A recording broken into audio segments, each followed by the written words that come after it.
राधे राधे मित्रों, जय माता दी। मैं पंडित मार्कंडेय दुबे अपने YouTube चैनल एस्ट्रो टिप के माध्यम से शारदीय नवरात्र अर्थात आश्विन महीने की नवरात्रि के ऊपर एपिसोड लेकर उपस्थित हूँ। नवरात्रि में कलश स्थापन, बिल्व अभिमंत्रण, सरस्वती जी का आवाहन, हवन, बलि, माता का आगमन और प्रस्थान तथा विजयदशमी कब है, काशी के पंचांग क्या कहते हैं, इन सारी चीजों की जानकारी इस एपिसोड के माध्यम से आपको दी जाएगी। नवरात्रि अर्थात आश्विन शुक्ल पक्ष की प्रतिपदा से नवमी तक 9 दिनों और 9 रात्रि का समय। अब आश्विन मास के नवरात्रि में विजयदशमी शब्द जुट जाता है और यह 10 दिनों तक चला जाता है। पूरी नवरात्रि सभी सनातनी लोगों के घर में श्रद्धा के साथ पूजा पाठ, मंत्र जप आदि होता है। अब यह नवरात्रि जो होता है मातृशक्ति माता के रूप में जगत कल्याणकारिणी, आद्य शक्ति, मौलिक शक्ति, साक्षात ब्रह्माणी परम्बा जगदम्बा की आराधना जन जन में व्याप्त तथा मर्यादा पुरुषोत्तम भगवान श्री राम के चरित्र के गुणों का गान करने के लिए यह पखवाड़ा अति उत्तम होता है। इस पखवाड़े में बहुत सारे पुनीत कार्य किए जाते हैं, लेकिन प्रतिपदा से लेकर दशमी तक का जो दिन होता है अति महत्व का होता है। इस पर जानकारी देने से पूर्व कलश स्थापन कब होगा, क्योंकि कलश स्थापन के मुहूर्त की बहुत बड़ी महत्ता है। हवन में मतलब अग्निवास की बहुत बड़ी महत्ता है। हवन कब करें, इन सारी चीज़ों को पटल बनाने के पहले, जानकारी देने से पहले आप सबों से मेरा एक छोटा सा निवेदन है कि यदि आप पहली बार हमारे चैनल को देख रहे हैं या अब तक हमारे चैनल को सब्सक्राइब नहीं किए हैं तो सब्सक्राइब जरूर करें, नोटिफिकेशन बेल दबाएं, वीडियो लाइक करें और अधिक से अधिक लोगों को शेयर करें।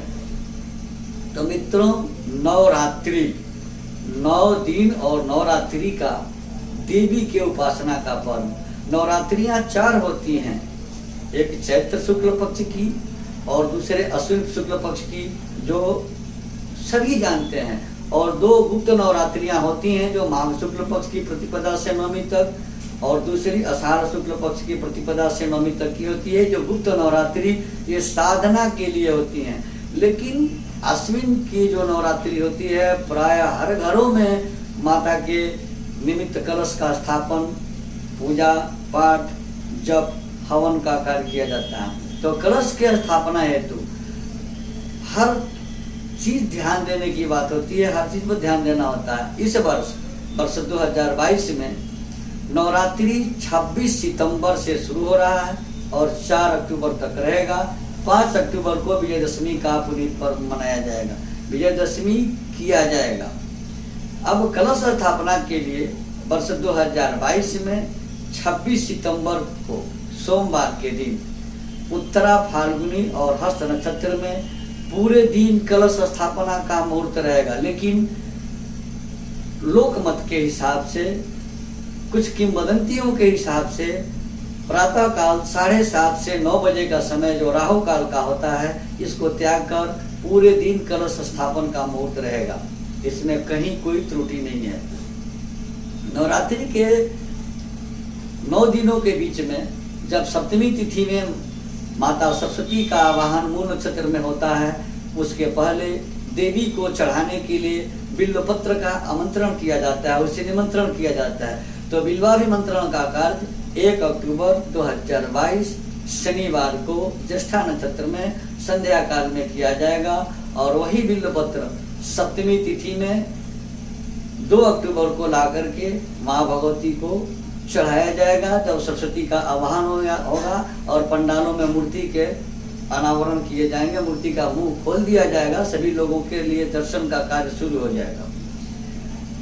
अब सरस्वती का आवाहन पूजा पंडालों में सप्तमी तथा मूल नक्षत्र के योग में, सप्तमी तिथि कब तक है और मूल नक्षत्र कब तक है, ये दोनों जब तक रहें उसी अवधि में माता सरस्वती का आवाहन होता है। ऐसा नहीं कि केवल सप्तमी हो मूल न हो, और केवल मूल हो अष्टमी हो गई और सप्तमी न हो, ऐसा नहीं। सप्तमी और मूल नक्षत्र के संयोग में माता सरस्वती का आवाहन होता है, जो दुर्गा के तीसरी रूप होती हैं। तो माँ भगवती का आवाहन 2 अक्टूबर 2022 रविवार को संध्या 6:22 तक सप्तमी तिथि में और मूल नक्षत्र के संयोग में हो सकता है। अब इसी में सप्तमी के बाद अष्टमी और नवमी, नवमी तिथि में हवन का कार्य किया जाता है। वैसे हवन के लिए अग्निवास देखा जाता है कि अग्नि का वास पाताल लोक में है, स्वर्ग लोक में है या मृत्यु लोक में है। तो पाताल लोक में अग्निवास और स्वर्ग लोक में अग्निवास सही नहीं होता है। मृत्यु लोक में जब अग्नि का वास हो तो हवन का कार्य सही होता है। लेकिन शास्त्रीय और पौराणिक मान्यताओं के आधार पर शास्त्रों में लिखा है कि यावत नवम्याम हवनादिकम च, जब तक नवमी तिथि हो तब तक हवन आदि का कार्य किया जा सकता है। तो वर्ष 2022 में नवमी तिथि 4 अक्टूबर 2022 मंगलवार को दिन में 1:32 तक रहेगी और इसके पहले हवन का कार्य समाप्त हो जाना चाहिए। जब सारी तिथि और नक्षत्रों की गणना जो जानकारी आपको दी जा रही है, ये काशी के पंचांगों के अनुसार दी जा रही है। अब माता के आगमन की जो बात करते हैं, माता का आगमन सप्तमी तिथि में होता है। 3 दिन का जो विशेष पूजा होता है, सप्तमी, अष्टमी और नवमी। तो सप्तमी तिथि में जब सरस्वती का आह्वान होता है मूल नक्षत्र में, वो रविवार को पड़ रहा है। और रविवार को माता का आगमन होने से माता हाथी पर आ रही है। हाथी पर माता का आगमन अच्छा होता है, जिसका फल होता है वृष्टिकारक, यानी जल वृष्टि होगी। आम जन के लिए, कृषि के लिए यह कार्य, माता का आगमन का कार्य बहुत ही उत्तम होगा। लेकिन विजयदशमी अपराह्न काल में 4 अक्टूबर को ही हो जा रही है। 4 अक्टूबर 2022 को मंगलवार को विजयदशमी प्राप्त हो रही है तथा रात में 11:02 से श्रवण नक्षत्र भी प्राप्त हो रहा है। रात्रि में 11:02 से श्रवण नक्षत्र प्राप्त हो रहा है। तो श्रवण नक्षत्र अगर मिल जाता है और दशमी तिथि भी मिल जाती है तो श्रवणे विसर्जनम मूले अवाहयेत देवी श्रवणे तु विसर्जेत, मूल में आवाहन किया जाता है और दशमी तिथि में श्रवण नक्षत्र हो तो देवी का विसर्जन किया जाता है। तो यानी विसर्जन मतलब माता का गमन हो गया। तो माता का गमन मंगलवार होने के चलते चरणायुध अर्थात मुर्गे पर माता का प्रस्थान हो रहा है। और मुर्गे पर प्रस्थान करना विकला यानी व्याकुलता देती है, परेशानी देती है, तो माता का गमन कष्टकारक है। अब विजयदशमी का पर्व अपराह्न व्यापनी शास्त्रीय रूप से मान्य है। शास्त्र इसको मान्यता देता है कि विजयदशमी अगर दोपहर के बाद भी होती है तो ग्राह्य है। उदयकालीन से ज्यादा, क्योंकि माता के विसर्जन के श्रेणी में सिलसिले में यह मान्य है। तो विजयदशमी का पर्व शनि पूजन, नीलकंठ के दर्शन आदि का काम भी 4 अक्टूबर 2022 मंगलवार को ही होगा। लेकिन पूजा पंडालों में प्रतिमा का विसर्जन, सरस्वती जी का विसर्जन 5 अक्टूबर 2022 बुधवार को दिन में 11:10 तक कर लिया जाएगा। माता की आराधना भक्त अपने साधना, अपने सामर्थ्य, अपने इच्छा के अनुरूप करते हैं। मंत्र जप करते हैं, पाठ करते हैं, बिना पाठ के बिना जप के भी उपवास करते हैं। कोई 9 दिनों का करता है तो कोई प्रथम दिन और अंतिम दिन का करता है। तो भावे वसत देवता, देवताओं का जो वास होता है भक्त के भावनाओं पर होता है, उनके भाव पर होता है।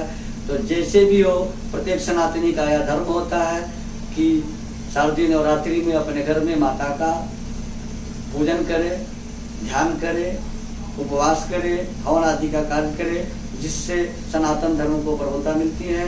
बने रहे हमारे साथ। इस तरह के एपिसोड के लिए हमारे यहाँ वास्तु विजिट किया जाता है, जनकुंडली बनाई जाती है। वाराणसी के सुजग पंडितों के द्वारा बड़े से बड़े जगह अनुष्ठान आदि करवाए जाते हैं। हमारे यहाँ सभी प्रकार के प्रमाणिक रत्न और प्रमाणिक रुद्राक्ष उपलब्ध हैं। जिनकी सज्जन को इसकी आवश्यकता हो, स्क्रॉल पर दिए गए हमारे नंबर से संपर्क कर अपॉइंटमेंट लेकर वास्तु विजिट करा सकते हैं, जनकुंडली दिखा सकते हैं। वाराणसी के पंडितों के द्वारा बड़े से बड़े जगह अनुष्ठान आदि हवन आदि करवा सकते हैं। प्रमाणिक रत्न और रुद्राक्ष भी हमारे यहाँ से उचित मूल्यों पर प्रमाण पत्र के साथ प्राप्त कर सकते हैं। धन्यवाद। राधे राधे। जय माता दी।